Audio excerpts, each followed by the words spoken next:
నమస్తే, welcome to I dream. నేను మహేశ్వరి. మనతో పాటు ఉన్నారు senior consultant and electrolysis doctor Shivani Neelakantam garu. Hi అండి. హాయ్ అండి, నమస్తే. డాక్టర్ గారు, ఆడవాళ్ళలో ఎక్కువగా ఈ మధ్య హెయిర్ ఫాల్ ఎక్కువ అవుతుంది. అవును. అది స్ట్రెస్ వల్ల కావచ్చు, లేకపోతే మారుతున్న జీవన శైలి, ఫుడ్, ఇలా ఏదైనా కావచ్చు. సో ఈ హెయిర్ ఫాల్ అన్న దీన్ని కంట్రోల్ చేసుకోవాలంటే ఏంటి సొల్యూషన్? ఆడవాళ్ళలో ఫస్ట్ హెయిర్ ఫాల్ అన్నది దేనికి అంటే హార్మోనల్ ఇంబ్యాలెన్స్. ఓకే. వాళ్ళకు PCOD, thyroid, testosterone levels are ఇలా హార్మోనల్ ఇంబ్యాలెన్స్ ఉన్న వాళ్ళకి మాత్రం చాలా ఎక్కువగా హెయిర్ ఫాల్ అవ్వడం చూస్తాం. సో దానికి తగ్గ ట్రీట్మెంట్స్ చేయించుకోవాలి. అండ్ ద సేమ్ వే మగవాళ్ళలో ఎలా అయితే హెయిర్ ఫాల్ ఉంటే మనం జిఎఫ్సి ట్రీట్మెంట్స్ అవి చేస్తున్నామో సేమ్ ఆడవాళ్ళకు కూడా జిఎఫ్సి ట్రీట్మెంట్ చాలా బాగా పనిచేస్తుంది. ఐదో దే హ్యావ్ అ హార్మోనల్ అంటే ఇప్పుడు వాళ్ళకు హార్మోనల్ ఇన్బ్యాలెన్స్ ఉండి కూడా చేయించుకోవచ్చా ఏంటి అని అంటే ఖచ్చితంగా చేయించుకోవచ్చు. ఎందుకంటే అక్కడ లాస్ అయ్యే హెయిర్ని అట్లీస్ట్ కవర్ చేయగలుగుతాం.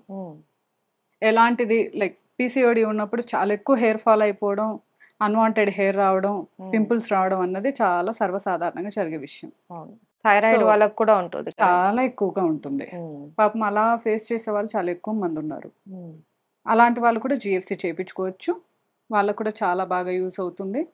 కొంతమందికి ఆఫ్టర్ ప్రెగ్నెన్సీ అంటే డెలివరీ తర్వాత హెయిర్ ఫాల్ విపరీతంగా ఉంటుంది. అవును, హార్మోనల్ ఇంబ్యాలెన్స్ మెయిన్ రీజన్ అనేసి అంటూ ఉంటారు. అవును. సో ఆఫ్టర్ డెలివరీ తర్వాత బేబీ ఫీడింగ్ ఇస్తూ కూడా ఇలాంటి ట్రీట్మెంట్స్ చేయించుకోవచ్చు, ఖచ్చితంగా చేయించుకోవచ్చు.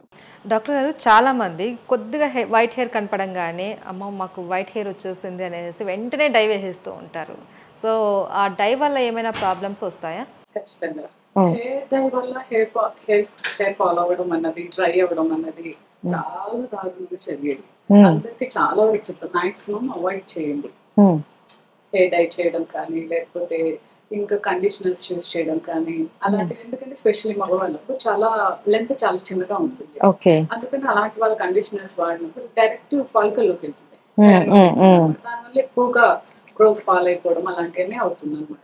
సో మగవాళ్ళలో కండిషనర్ ఆపేయాలి. డై అంటే ఎప్పుడైనా ఏదైనా పార్టీస్ ఇంకోటి ఉన్నప్పుడు వేసుకుంటే ఓకే. రెగ్యులర్ గా వేసే వాళ్ళకు చాలా హెయిర్ ఫాల్ స్టార్ట్ అవుతుంది. ఎందుకంటే చాలా వరకు వాళ్ళకు ప్రాపర్ ఏం యూజ్ చేస్తున్నారు, ఏంటి, ఎందులో ఏముంది అన్నది గైడ్ చేయడం అన్నది చాలా కష్టం. సో అలాంటి వాళ్ళకి అవుతుంది. So better to avoid. So dye okay, henna apply చేయొచ్చా మరి?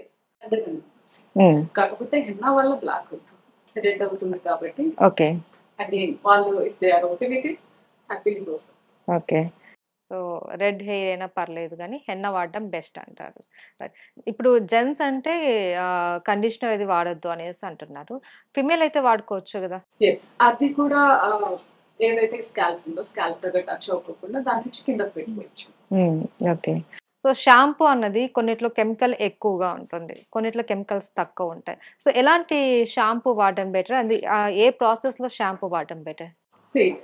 First of all A shampoo ఎక్కువ ఉంది, ఎందులో తక్కువ ఉంది, కరెక్ట్ వాళ్ళు మెన్షన్ చేసినంతనే ఉందా లేదా అన్నది మనం క్లియర్గా చెప్పలేము.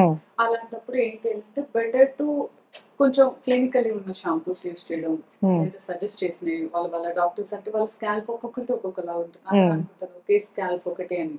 కొంతమంది డ్రై స్కాల్ప్ ఉంటుంది, కొంతమంది ఆయిలీ స్కాల్ప్ ఉంటుంది, కొంతమంది నార్మల్ ఉంటుంది. సేమ్ మన స్కిన్ ఎలాగో స్కాల్ప్ కూడా అలాగే అవుతుంది, అలాగే ఉంటుంది.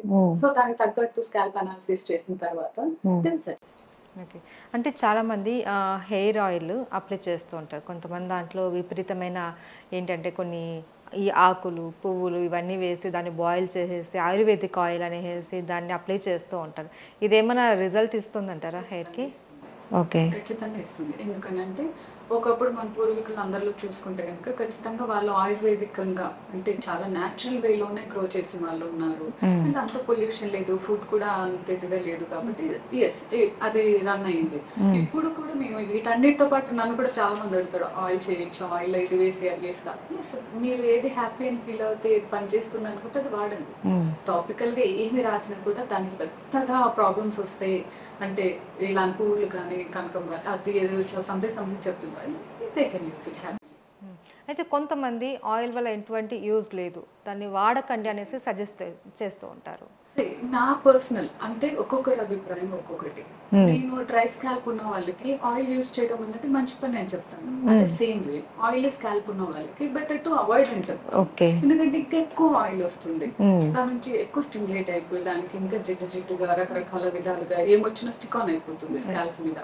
ఎందుకు ఈ మధ్యన ఎందుకు ఆయిల్స్ ఎక్కువ వద్దు అంటున్నారంటే స్కాల్ప్ మీద ఏం వెళ్ళినా కూడా ఒకటి ఆయిల్ గా ఉన్నప్పుడు గ్రీసీగా ఉన్నప్పుడు అతుక్కుపోతుంది, దాని నుంచి కొత్త ప్రాబ్లమ్స్ క్రియేట్ అవుతాయి అని చెప్పి తెలిసేది. Thank you so much. Welcome.